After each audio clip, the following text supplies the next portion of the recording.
I would like to welcome everybody to what is the first session of this year's conference. My name is Francis Teal. I'm currently the editor-in-chief of the Journal of African Economies.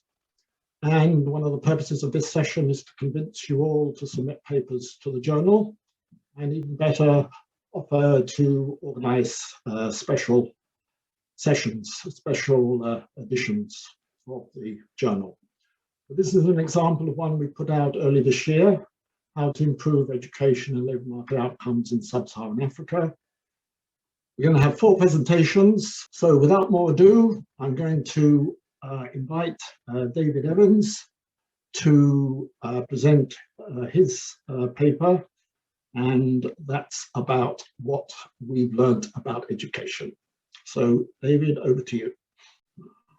Thanks so much, Francis. It is a pleasure to be here with you all and to kick off this session at CSAE, one of my favorite conferences of the year. And sorry that we're not all there in person. So I'm going to talk about some work that Amina Mendes Acosta and I have been doing on education in Africa. What are we learning? And as Francis said, this, along with the other papers, are all in the first issue of this year of the Journal of African Economies. So essentially, some of you might remember who've worked on education in the region. About 5 years ago, there was a whole generation of syntheses on education in low and middle income countries, including a lot of work coming out of Africa. And so you can see, there were syntheses that came out by Katie Kahn, Sniltzveit et al., Glevy and Muralidaran, Kramer et al., Ganimi and Murnane, McEwen, and they all sifted through this evidence. And this is obviously a reductive account of what they recommend, but you can see some overlap. There was a fair amount of evidence for improved pedagogy, and then some divergence. And in a paper that I wrote with Anna Popova 5 years ago, we did a roundup of all of these and sort of saw where they overlapped and where they didn't. But what we haven't seen much in the last 5 years is, what have we been learning since then? And there have been a lot of impact evaluations of educational research, specifically in sub-Saharan Africa, much of it by sub-Saharan African scholars, as well as by scholars from outside the region. And so we wanted to take stock and say, well, what have we learned since then that adds to our knowledge and updates our prior beliefs? So just to give you a little sense of the landscape of recent research in the region, we looked at papers that came out in some form in 2014 or later, which was after the cutoff date of most of those previous reviews, that took place in 1 or more African countries, and that either used experimental or quasi-experimental methods. We used a pretty broad net, including difference in differences studies, even regression discontinuity, propensity score matching, a pretty broad range. So we found 145 studies from different countries in the region. As you can see from the map on the bottom left, there's there continues to be a high concentration of studies in Kenya, but also a number of other countries in the region. We have significant numbers of studies. What we might note also is that there are a number of countries, especially in the Sahel and towards up in Northern Africa, Namibia, elsewhere, where we have very few studies. So there definitely are oases and deserts of educational research across the region. Most of the research, if you look at the top right, focuses on primary education, so about 60%, but we have a significant number of research that looks at secondary education. So 1/4 of the studies that we find cover secondary education. Far fewer studies looking at pre-primary education or education beyond secondary education. And then if you look at the, across the interventions, the most common interventions that we see are pedagogical interventions with more than 25 studies, school-based nutrition, studies on teacher accountability and training, studies on user fees. One of the exciting things on that is now we're seeing a second generation of studies saying what are the long-term impacts of the elimination of user fees from all these countries that eliminated their school fees, back in the 90s. Education technology, infrastructure and grants, and then a number of other classes of interventions for which there are fewer. So I just want to give you a little sense of where we've seen big changes relative to the earlier literature in terms of what we know about education across countries in Africa. just a little bit more on what we see across what's happening in these impact evaluations. So almost 60% are randomized control trials, but a lot of programs, especially evaluations of larger scale interventions, use difference in differences and other methods. One of the critiques of impact evaluation in the region has been that people are just evaluating programs that are done at small scale with NGOs. We actually see nearly half of the studies are evaluations of government programs, and then 40% with NGOs, and then some others with private partners or just researchers doing a small study themselves. In McEwen's review back in 2015, he found that only a tiny fraction of studies included any sort of serious cost analysis. Now, if we're thinking about some sort of policy impact, obviously understanding the cost of interventions matters a lot. We see what looks like a slight improvement with about 28% of studies doing a full-on cost effectiveness analysis, and then a smaller number doing detailed costs, but not actual cost effectiveness analysis. I think slightly ironically, about 5% of studies make cost claims without presenting any sort of cost analysis. So they just say, oh, this is really low cost, but without actually presenting the cost, which in economics papers in particular is ironic, I think. And then in terms of treatments, we have about 20% of studies that are evaluating national policies. And then most other studies are evaluating a single intervention. And then we have some variation beyond that. Okay. To the content. So 4 areas where we see some significant changes. One is mother tongue instruction.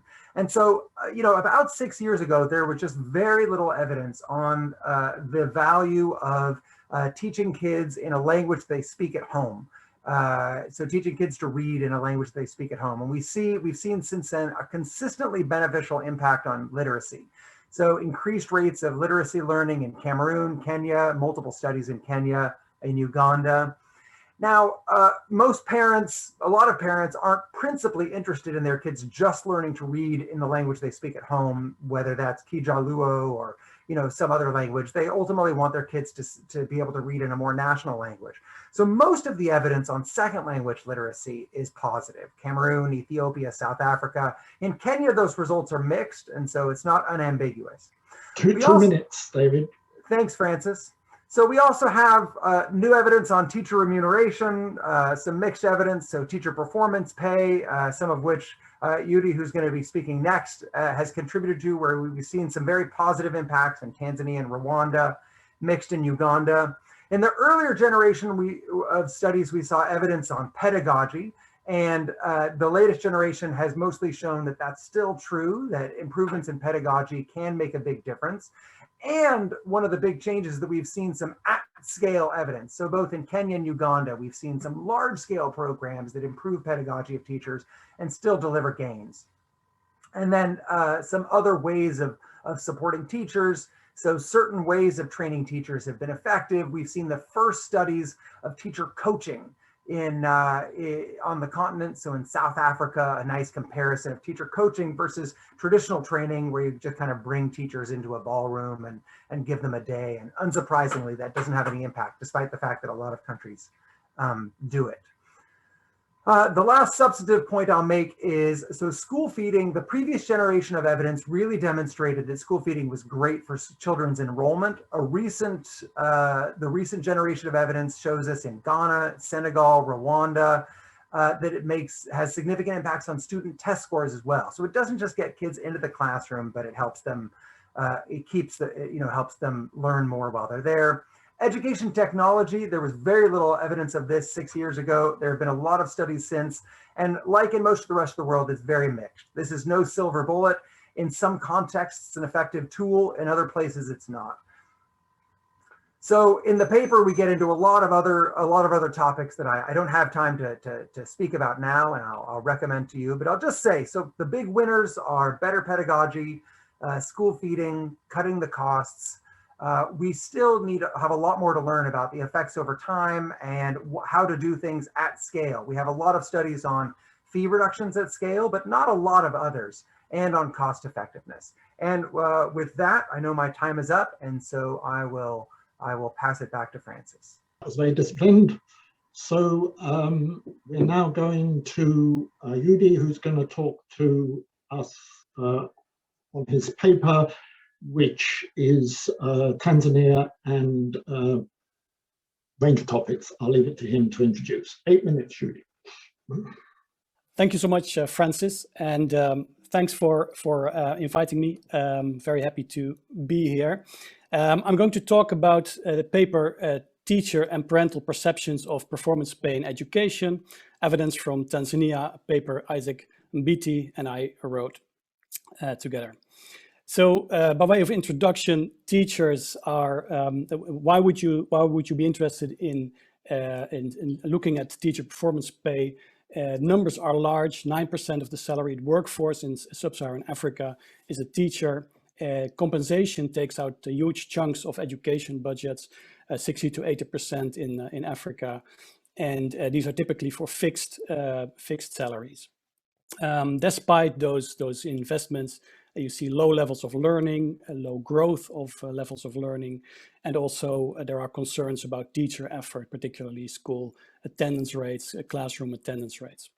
And so, taken together, there's some skepticism that business as usual policies like increasing the number of schools, just increasing the number of inputs, raising salaries will improve learning. And based on that, Twaweza, the NGO that I worked for, started a series of experiments with the teacher performance pay starting in 2013 and 14, and that's the implementation that I'll talk about. This implementation had 3 experimental arms. One was paying grants, so inputs to school bank accounts, increasing the number of resources at school level. The other arm was a teacher performance pay or teacher incentives arm, and that paid a fixed bonus to every student in the school in grades 1, 2, and 3 that could do basically foundational, had reached a certain level of foundational learning that was consistent with the curriculum. And the mean bonus that was paid out was about 3% of the annual teacher salary. And thirdly, there was a combination arm. These interventions were implemented in a randomly selected set of schools that was 350 schools across the country. This experimental sample is representative of the public primary schools in Tanzania at the time, of about 16,000 of those schools. And these the interventions were randomly assigned with a pretty substantial control group. So this paper goes into the question, what is the opinion of these early grade teachers and head teachers who are also rewarded for every student that reached these skills? What is their opinion regarding this performance pay program? And we describe the levels, and we also look at what is the impact of being part of this program. And the background of the research, the reason that we included these questions in our instruments was really political.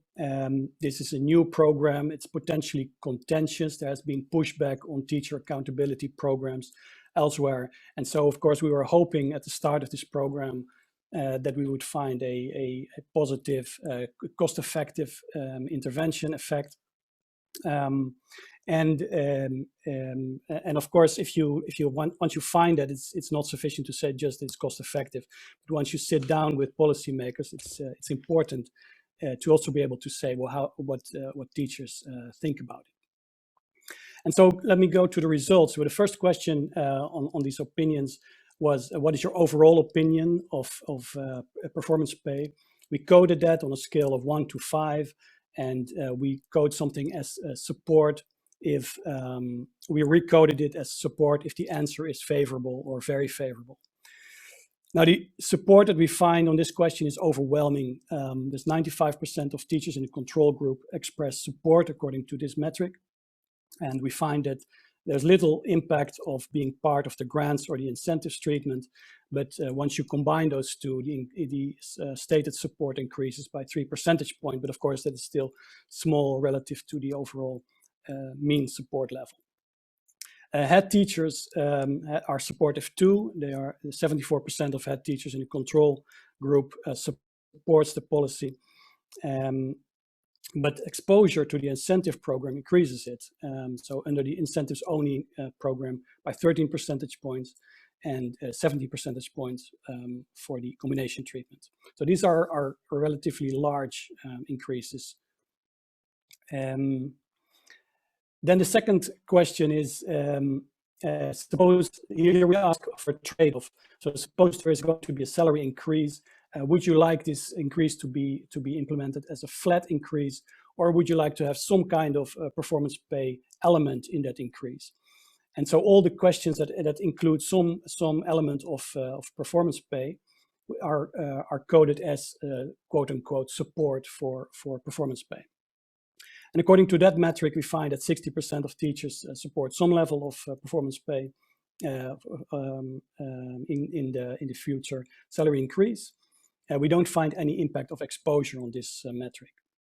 We find that 67% of head teachers are supportive, and we find that the combination program increases that support. The third question is about the trade-off between capitation grants or traditional inputs program, finance, school finance program, and performance. 2 minutes, please. Thank you. Yeah, here we find that there's quite a bit of support both among teachers. Head teachers and parents were asked this question as well, and they are about 50% supportive, but there's no impact of the treatments on this measure. Finally, there's a lot of people who have, there's arguments that doing something like performance pay will decrease the work environment, make it more hostile. We don't find that. We find that conditions are getting better according to the teachers, also in terms of teaching assistance and help from the head teacher in the incentives only arm that is improved. And we find there's high trust. We also find some evidence that high value added teachers are a bit less, they are more positive towards performance pay in control group, but a bit less once they're part of the program. And that could have to do with the design of the program, the incentive design. So all in all, we find a high levels of support for this program. We find that exposure to the program has limited effect on it. And we find also that there's higher self-reported satisfaction with the workplace environment when you're part of this program. And so there is some evidence that this type of program may be self-reinforcing in the short run. Thank you. Yes, now it's Andy Zeitlin who's going to be talking about Rwanda. So Andy, over to you. Thank you. So thanks to Francis, the Journal, and the CSAE for having me, and to colleagues at IPA and the Rwanda Education Board who were instrumental in this work, as well as many others. So this is a paper that follows on nicely from what Youdi discussed, actually, on the theme of teachers' satisfaction on the job, their happiness with their work conditions. We're going to be focusing on the question of teacher turnover and its consequences in Rwanda. So I want to highlight the challenge of teacher turnover as a starting point. I think we have increasing evidence that the quality of instruction that people receive is both consequential for the learning outcomes that happen in schools and then subsequently on the labor market, and highly variable in OECD settings, as well as in sub-Saharan African countries, including the evidence by Bulwiggers et al. From Uganda. There's been a lot of attention paid to two factors limiting teaching quality, and the work by Tessa Bold and others highlights this across a range of sub-Saharan African countries. For instance, skills gaps, where Bold and company illustrate that only 68% of primary school teachers possess enough knowledge for 4th grade teaching in mathematics, for instance, and effort gaps that have been addressed by programs like what you heard of, the performance pay program that you heard about from Youdi a moment ago, which is most obviously evident in rates of absence across schools. Here we want to highlight a third dimension of the challenge to providing effective teaching in the classroom, effective human resources for teaching, which is teacher turnover. Going to do so in a Rwandan context, which is a notable context in part because there's a large part of the teacher workforce who are not present in, or who the potential teachers who are not actually in jobs in the school. So only about 37% of teacher training college graduates, those are the individuals qualified to teach in primary schools, actually hold teaching jobs. And we're going to do this with administrative data from the government of Rwanda covering the years 2016 to 2019 on teacher placements, on student enrollments, and a sample of data on learning outcomes in a representative sample of schools. So I want to describe 5 stylized facts about teacher turnover in Rwanda in the hope that these may spark conversation and interest in this topic more widely. First, teacher turnover is a really substantial phenomenon. So on average, 20% of teachers separate from their jobs annually. 11% of these are exits from the public sector workforce altogether. And these are fairly high rates of exit from the workforce. They compare unfavorably, for instance, to teacher separation rates in Chile or the UK. The US has the highest numbers that I can see at around 8%, although among early career teachers, that seems to be somewhat lower. Secondly, the geographic burden of where teacher separations happen is highly unequal. So in districts like Kirehe here, for instance, you see that in excess of 30% of teachers separate from their schools annually. And so this creates pockets of churn in the system, which can create severe problems for human resource management. Thirdly, we can think about what types of teachers leave. In Rwanda, the teachers who leave are predominantly early career teachers and teachers who teach math. And so this presents, I think, factors that are important as we think about how do you invest in the skills of teachers and make sure that those investments do, in fact, stick to the sector where you hope they will help to deliver improved learning outcomes. Fourth, we can think about where the burden of replacing teachers after they leave is hard, which again is something that is geographically quite unequal, and I think in levels terms, bigger than you might expect. So to give you a statistic that summarizes this, in the year after a teacher leaves a school, districts on average across Rwanda over this period were able to keep schools at or above their prior staffing levels only 77% of the time. So the remaining 23% of the time, they are down in staff for at least 1 year following the exit of a teacher. And this presents an administrative challenge where schools scramble to meet teaching needs with a reduced and changing workforce. And again, this burden is geographically unequal. So in a range of districts, we see that it can be less than 60% of schools losing teachers who are able to maintain their size. So during this period, which is now different from what we see today, of district managed teacher placement, there were highly disparate challenges faced across the country in terms of the challenge of replacement. The fifth stylized fact, and here we want to be a little bit careful because we don't have sort of experimental data, but we think there's suggestive evidence that there are real learning consequences to teacher departures. And one way that we can see the consequence of this burden of replacement is just descriptively in the frequency of teachers teaching outside of their areas of subject specialties. In these administrative data, we don't observe directly teachers' subject specialties, but we do observe the types of subjects that they teach. And knowing that, for instance, English and Kinyarwanda are grouped together under a single qualification, and math and sciences are grouped under another qualification, when we see teachers teaching in pairs of subjects that span these qualifications, we know that somebody's teaching something that their formal training does not cover. In any given year, just over 21% of teachers are teaching across subject pairings that imply that they're teaching outside of their area of specialty. And if we look over the 3 years of administrative data, it's more than 50% of teachers who at least once are teaching in a combination of subjects that implies they're teaching in subjects outside of those in which they have been trained. So descriptively, we see some evidence that the challenge of responding to high rates of churn leaves the sector scrambling to meet pedagogical needs. If we look correlationally at what happens in schools after teachers leave. And here we want to be a little bit careful, but we can control as well as possible for prior test scores and school sizes and other features that you might think are important in predicting subsequent rises or declines in test scores.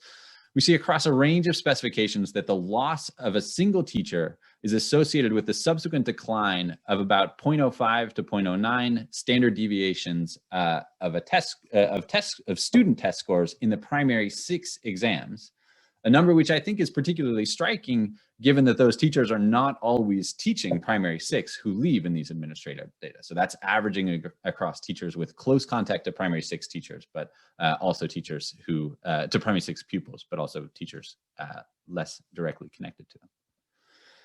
So I hope that together with some recent work on teacher recruitment, including the work of Alva and co-authors in Peru, Brown and Andrabi in Pakistan, and our own work with Claire Lever and others in Rwanda, this paper highlights the importance of selection effects and the frictions that come along with those in public sector human resource policies.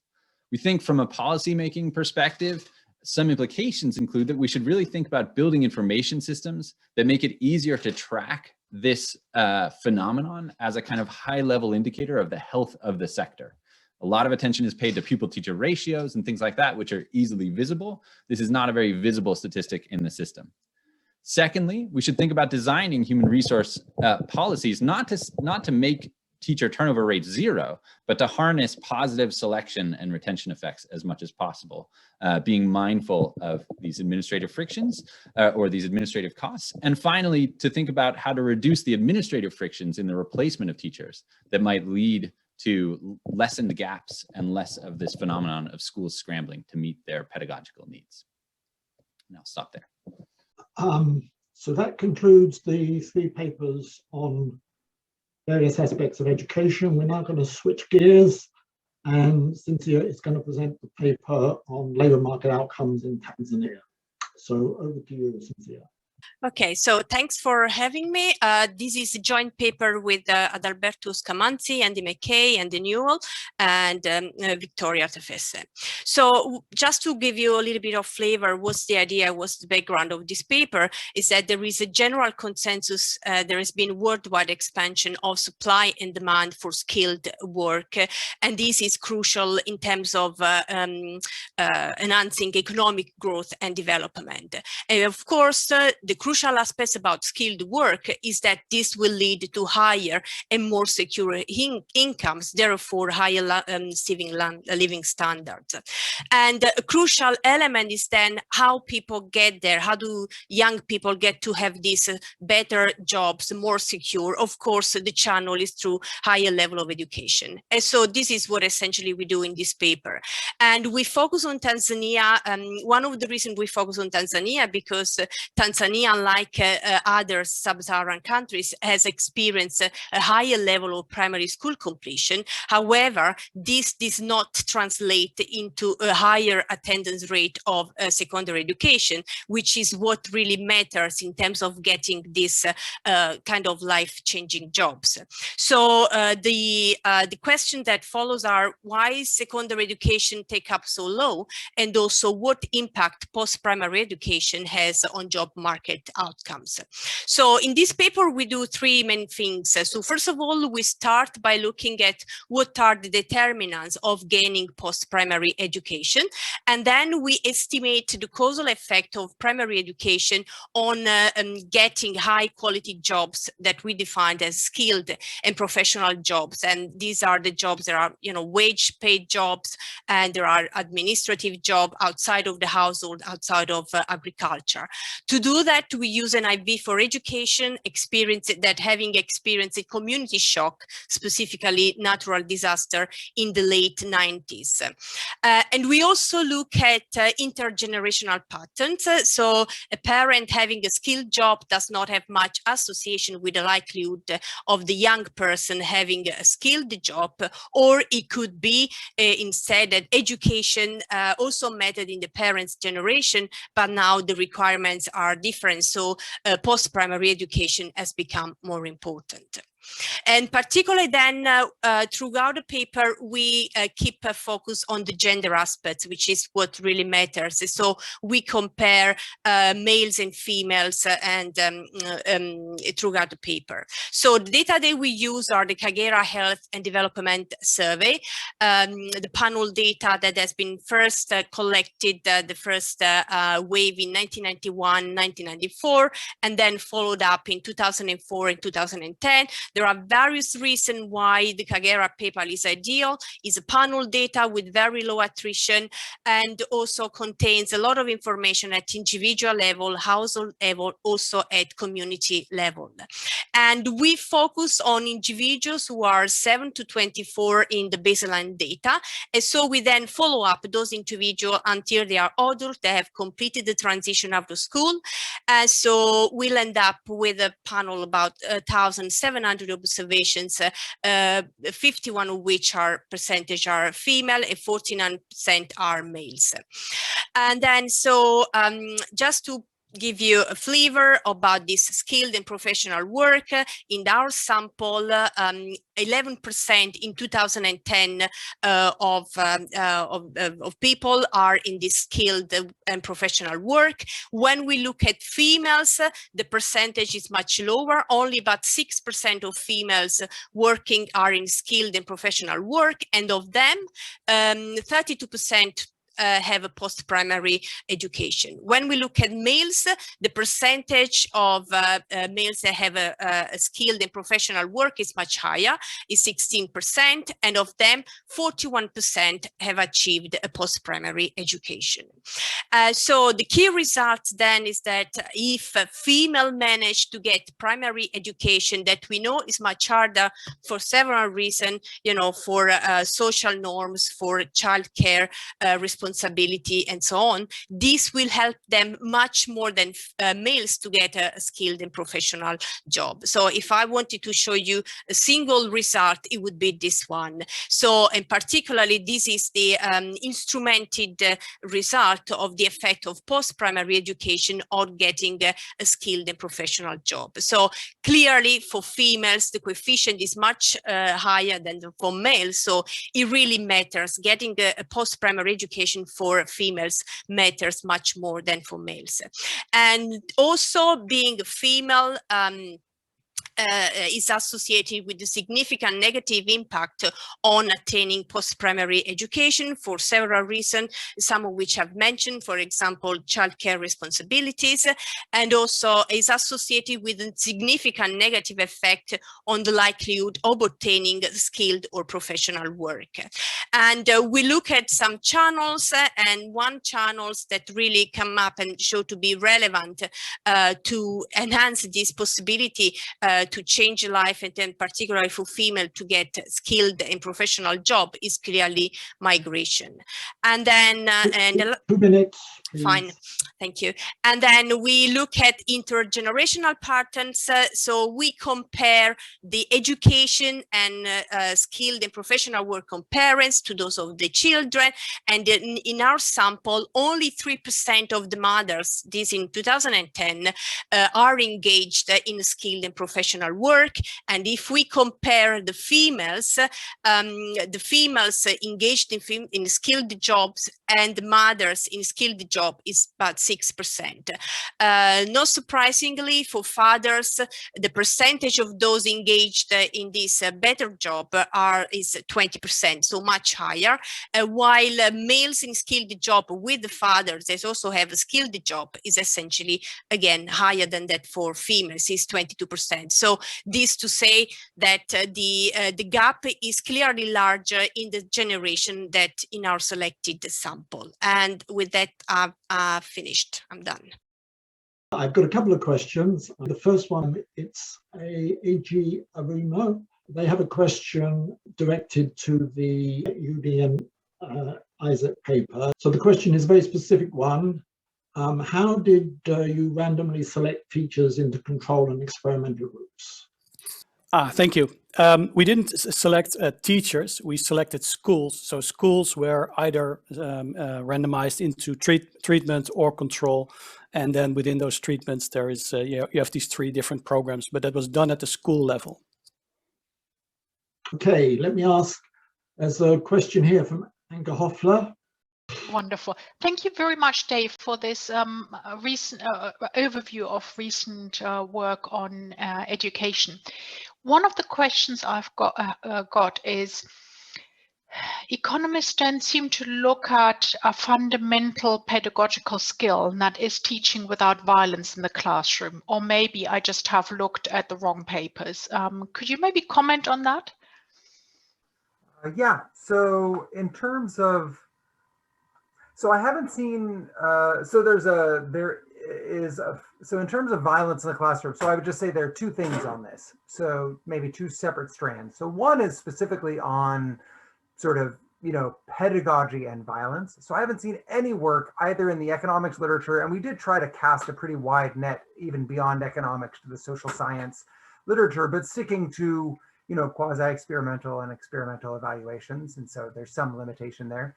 But in terms of the pedagogical impacts of teaching without violence, I have seen little to nothing. So in terms of like, what's the actual impact of learning, for example, on reducing violence in the classroom or eliminating violence in the classroom.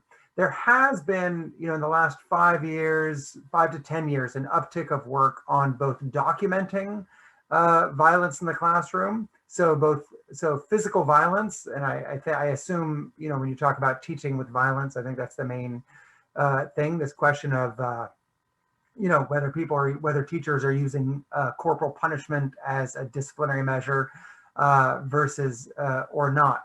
So there's been a lot of documentation in the last 10 years on how much this takes place, with some interesting descriptive findings. So for example, that some work in Uganda showed that female teachers are actually more likely to use corporal punishment than male teachers.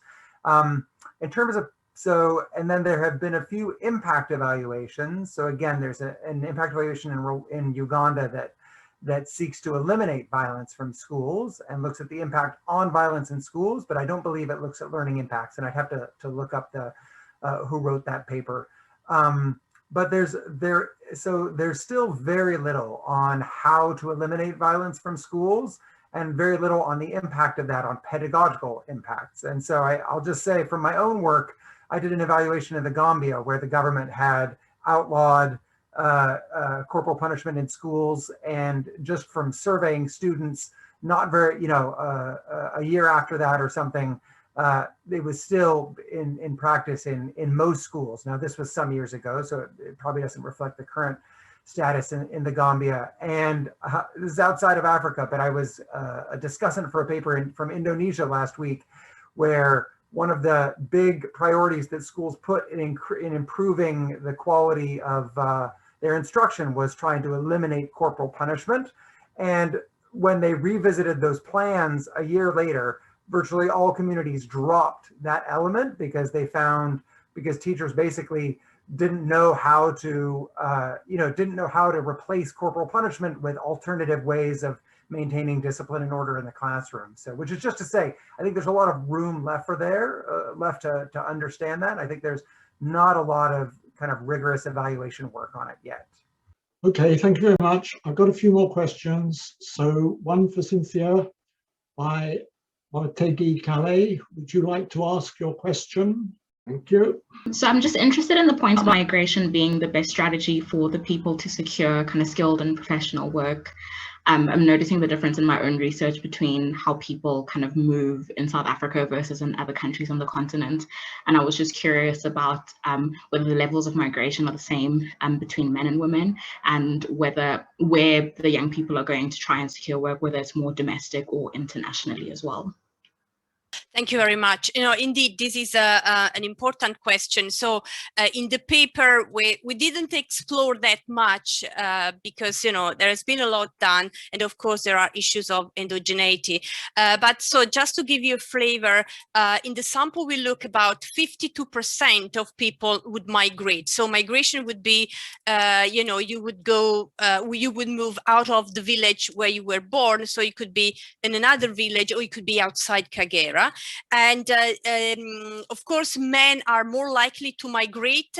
And the other important difference is the reasons why migrate. And this is crucial in terms of, understanding this gender dynamics of moving from, post-secondary education to getting a good job. In fact, a high proportion of women who migrate, they actually migrate for marriage-related reasons. That would, of course, would affect the outcome. However, again, this is more a descriptive statistic and analysis, but does shed quite a few important elements. Clearly, women who migrate are those who are more likely to get better jobs. The same, of course, is valid for men, but women who remain in their village of origin are those who are more likely to be still engaged in agriculture. So clearly, migration, it is indeed is crucial. And also there is also an additional element. There are also some of young people, they would migrate to study for education purposes, but that will involve much more consideration, because this will of course depend on the household and wealth characteristics. But clearly, the migration is indeed important. Okay, thank you very much. Now I have a question from Alan Harding, basically for Andy Zeitlin, about the teacher training. So Alan, would you like to ask your question? Yes, thank you. Hello, Francis. Nice to be in touch again, and hello everyone at CSAE. Thanks for the interesting presentations. My first experience in development was working as a secondary school, voluntary secondary school teacher in Zimbabwe. So it's a particular interest, these discussions.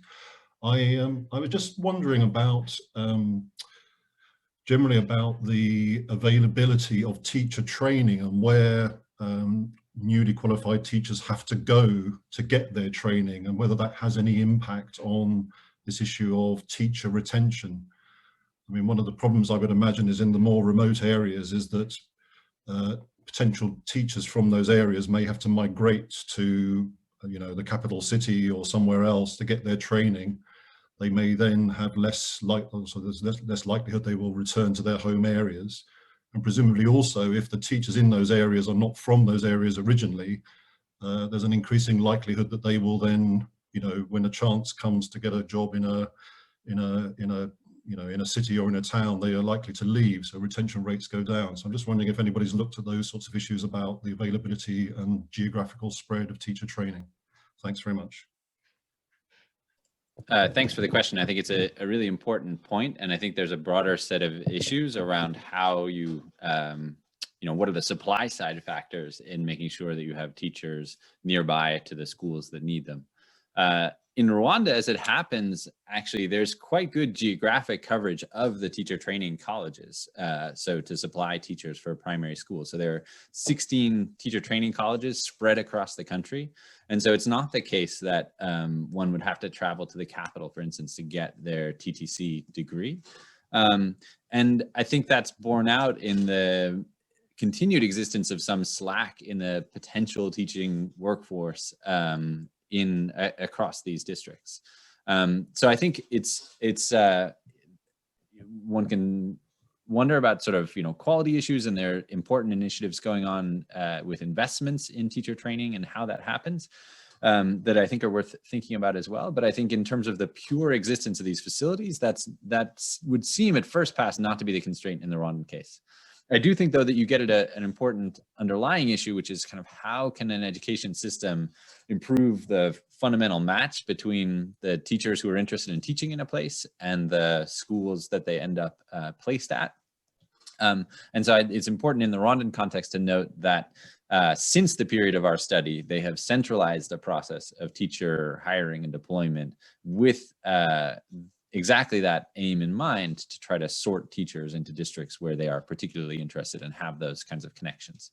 So whether that will improve these kinds of outcomes is, I think, to be seen. Okay, thank you very much. I have a rather general question here, which I think we could direct to everybody by Peter Hinton. Peter, would you like to ask your question, and then we'll get everybody to give a 30-second answer to it. Good morning, everybody. Thank you for your presentations. My question really is concerning the non-state school sector, which is a growing phenomenon in Africa and part of my own research at Oxford. Places like Kampala, 84% of children seem to be going to low-cost non-state primary schools. And so my question is do we need to do most of the work that you presented seems to be out the state sector? Do we need more research looking at the non-state school sector and how that can work with government and with policy to address some of the issues that you're looking at? Why don't we go round each of you to answer that, and you're not allowed to say that, yes, of course, we need more research. So I'll go ahead. So I would say, so I think, yeah, like Francis said, of course, we need research on all kinds of things, but including this. But I will say, you know, notwithstanding, so in some urban centers, you have these very high numbers, but the latest numbers I've seen across the continent on the whole are that, so about 14% of primary school kids are in private schools and about 19% of secondary school students. And so, so in that sense, it still makes sense that the preponderance of work would be on the public school sector. That's where most kids are getting their education. The place where we're seeing most of the evidence to date is on, so, you know, there's a generation of evidence trying to tease out, you know, do private or public schools deliver higher gains in Africa, just like, you know, their previous generations in Latin America and the US, and it's very difficult to tease out the selection issues. Where most of the interesting research, I think, in the last 5 years that I've seen has been on the public-private partnerships, where the government leverages existing private schools to try to deliver public education. So there's the work in Liberia that basically showed that these public-private partnership schools delivered larger gains at much larger cost. There's some nice work in Uganda by Barrero Osorio and others that shows that that bringing private schools into a public-private partnership actually boosts the quality of education there. And then the most recent piece, which is a true non-state actor, so not part of a partnership, is this work by Fazio and all in Guinea-Bissau, looking in communities where basically the public education is very, very weak. And a non-government organization sets up schools in those communities and delivers really large learning gains. And so I think that's an interesting strand of work. Like, what do you do where in places where the public sector just can't deliver? I'll just say one last piece. You mentioned looking at these low-cost private schools. So there's a piece that just came out last month in the Comparative Education Review that highlights how parents choose whether to send, in Kenya specifically, whether to send their kids to these. And it seems like in a lot of cases, it's not actually a quality question, but rather a distance question, that parents are willing to pay in order to send their kids to a closer school. Sometimes language of instruction, some earlier work also from Kenya suggests that that's also a play, that parents are willing to pay to get their kids into an English language school or the like. So anyway, I do think it would be interesting to see more on this. Thanks. Let me be very brief. I think David mentioned the statistics for Tanzania. Certainly, it's true that over 90% of the students are in public schools. So you know, the numbers are really with the public sector. On the other hand, it is true that, you know, what we've tried to do with the incentive pay, you could say, is trying to bring in some you know, measures or some instrument from the more private sector into the public sector, trying to get some you know, a little bit of an incentive in there, and for that, from that perspective, it is interesting to see what these private schools are doing, certainly, and whether there are these you know, some of these interventions that can be of benefit for public schools more generally. But in Tanzania, you know, this is a little bit anecdotal, but what we see is that actually private schools have a hard time sometimes, you know, keeping public sector inspectors and public sector authorities off their back. So I mean, there are all kinds of inspections and also certain types of costs. So in itself, that is very interesting, and it sort of displays a wider struggle that some of these private schools have. Thank you. Andy, do you want to say anything about Rwanda? I don't have too much to add. I would just say, I think maybe the only thing I could add on top of what others have said is that it's an interesting question about which of these instruments are likely to be effective in urban versus in rural areas, and to what extent, especially given the constraints that Dave highlighted about people's willingness to move over geographic distances, will some of the mechanisms that make private schools effective and low-cost private schools effective, will those be extensible to areas where the quality of education struggles the most? Okay, thank you very much. I think we've got time for one more question. Animi Metens has another question about the overview paper. Would you like to ask it? Yes, thank you so much. Yes, it's regarding the first paper. I think by now we've covered it a little bit already in some of the questions, but not working in this field. One of the things that comes to my mind when you think about success, you kind of listed the different kind of things one can do in the overview of the different impact evaluations.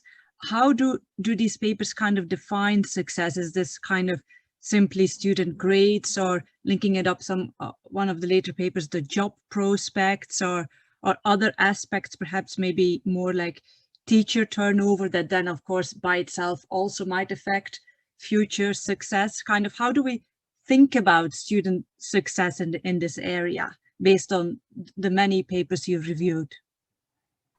It's a great question. So the vast majority of papers measure outcomes on one or both of these two areas, which are access and learning. And so they're either looking at some sort of enrollment, dropout, or attendance outcome on the access side, or they're looking at, and then a smaller subset of those papers are looking at a more final access outcome, which is completion, right? Like, does it get kids to the end of primary school? Does it get them to the end of secondary school? And then the other class of papers is looking at learning outcomes, which, you know, usually is pretty well defined as some sort of test score. There's huge variation in terms of what kinds of things people are testing, which makes comparison across studies very difficult, right? One study shows a really big impact on helping kids recognize letters better, which is an essential, you know, pre-building block for literacy. But, you know, another paper is measuring reading comprehension, which is much more difficult to move, or higher level analytical skills. There's a real paucity of papers that really get into sort of later life outcomes. Most of that is just a lack of data. Like the vast majority of impact evaluations, including in education, are looking at outcomes within about a year of when, you know, the intervention takes place, maybe a couple of years in good scenarios. And so this is where, you know, in terms of, I think what a lot of us believe is that education obviously is inherently important, but also instrumental to better outcomes later on. And but there's, you know, much less information about how, you know, improving the quality of pedagogy in the early grades actually translates into, you know, a better job later on. Most of that is still a bit, you know, based on what we would simulate, you know, measuring the different steps. And so most of it is test scores and access. I'll just say one other thing, which is in East Africa, there's a new new and growing literature looking, for example, at menstrual health in schools. And one of the things they find is that it doesn't seem to affect test scores much, like providing sanitary pads and the like. But what it does change is girls' psychological well-being. It reduces their level of harassment. So it's a really good example of a study showing that something can really matter to an educational outcome, even if it doesn't change, you know, graduation rates. Like, you know, girls' psychological well-being and reduced harassment are inherent positive outcomes in their own right. And so there can be value in exploring this broader array of outcomes. Thank you so much, David. Thank you. Okay, thank you very much. I think that's almost exactly time. So I'd like to conclude by thanking all the presenters for their excellent papers, all of which you can read in the first issue of the Journal of African Economies this year, and to encourage everybody who's been listening to submit their papers to the journal. And I hope you enjoy the rest of the conference.